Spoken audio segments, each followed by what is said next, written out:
কষানো ঝামেলা ছাড়াই আমার আজকের চিকেন রেসিপি খুবই সহজ বানানো। এখানে আমি 750 গ্রাম চিকেন ভালো করে ধুয়ে নিয়েছি।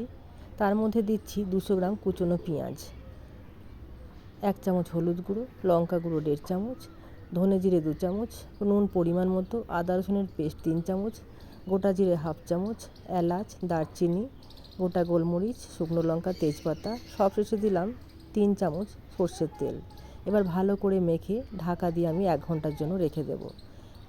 এবার একটা ননস্টিকের কড়াইয়ে চিকেনগুলো দিয়ে তার মধ্যে 2টো গোটা রসুন দিয়ে আমি লো ফ্লেমে 20 থেকে 25 মিনিট রান্না করে নেব। এখানে আমি কোনো জলের ব্যবহার করিনি আর এক্সট্রা কোনো তেলের ব্যবহারও করিনি। যে তেলটা আমি প্রথমে ম্যারিনেট করার সময় দিয়েছিলাম ওই তেলেই আমার রান্না হয়ে গেছে। আমার আজকের চিকেন রান্না কমপ্লিট। পরিবেশন করুন যে কোনো কিছুর সাথে, ভাত, রুটি, লুচি, পরোটা। আশা করি ভালো লাগবে। যদি আমার রেসিপি ভালো লাগে চ্যানেলটিকে সাবস্ক্রাইব করবেন।